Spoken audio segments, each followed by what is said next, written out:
Hello, we are back, and in today's video, we're going to be going over the Session 0 and how to run it. So let's get started.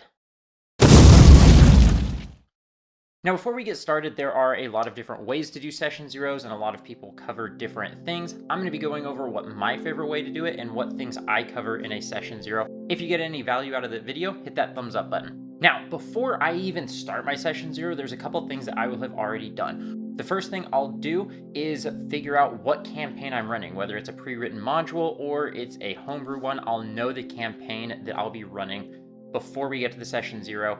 And that's the first thing that I get figured out. And then when I get the players that want to play in that one, then we all figure out a schedule. Once you have those things done, then we can start with our Session 0. I like to start the Session 0 off with something that is kind of fun and will help pull everyone into the mindset of their characters in the game. And so I start off with team building. Now, no, I don't mean team building like trust falls and icebreaker questions and that sort of thing. I mean team building like everyone talk about your character, let's build this team. When I do the team building, I like to have the players kind of talk about the roles that each of them will have in the party, not necessarily in a super strategic way where it's making sure everything's covered, but just so that everyone kind of has an expectation of what the other players will be doing. Now, I don't mean cleric, paladin, healer, but more like, yeah, my character's not really going to run in and be the first one into the fight. My character's going to kind of sit back and do ranged attacks or be a little sneaky, whatever it is. I just like to set the expectations beforehand going into it. The next thing is have the players talk about any of the relationships between the characters and if any of the characters know each other beforehand. And probably the most important part of the team building portion of the Session 0 is establish why the characters are going to be working with each other, what is going to keep them together. What you don't want is your lone wolf rogue to have to start the campaign out doing uncharacteristic things just so that they can actually play D&D and be in the party. Just have everyone talk about that so they kind of have a plan or a rough blueprint before going into it so that they can just focus on bringing their character to life once they actually start playing.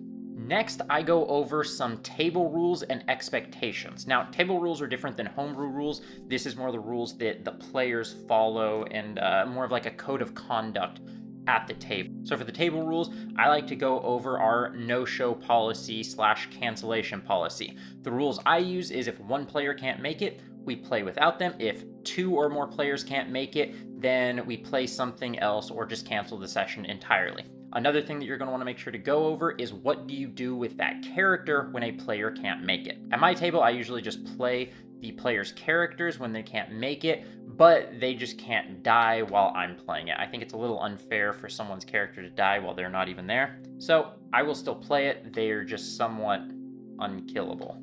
Also, you should go over what you're comfortable doing and set some soft and hard limits. Soft limits are, I'm willing to do it if we need to and it really makes sense for the story, but tread carefully. Hard limits are absolutely not. I don't want that in the game at all.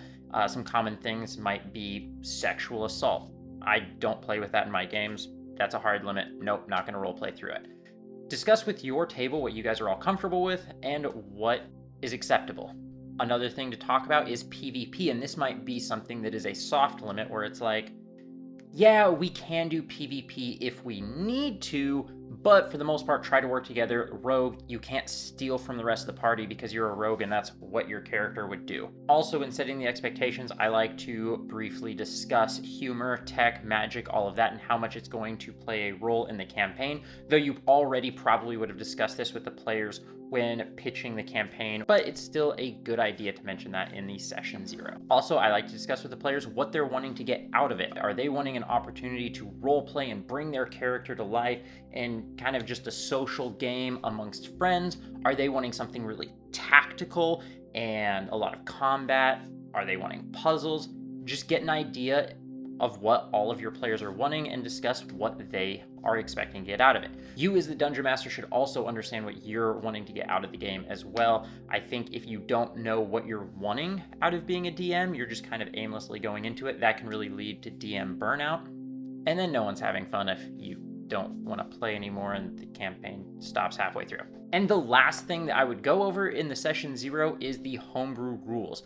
I recommend keeping the number of homebrewed rules as low as possible, but if you're going to have more than, say, 5, you should probably put that on a PDF or a Word document or something that you can give to your players so that they can remember what all rule changes you've made. Or this is an opportunity for you to really go over that you use the rules as more of just a guide or an outline for how to play D&D, but you do your own thing and make a lot of calls on the spot often. Once you've gone over all your homebrew rules, you've set the expectation, and everyone is on the same page for what they are in for, you are good to start your session. The session 0 a lot of the time will take less than an hour, maybe an hour and a half. So depending on the length of your sessions, you can very easily take it from the session 0 and roll straight into your first session. It's also a good idea if you're going to do this to maybe start it out with something kind of fun that leaves everyone on a positive note, ready to come in for the next week on a bit of a high and just really ready to jump into that campaign. So that's all I have. Hopefully you got something useful out of this video. If there's anything that I forgot to mention that you have in your session 0s, please leave them in the comments below. I love collaborating with other people and seeing the way that other players and DMs like to run their games. All right, catch you next time.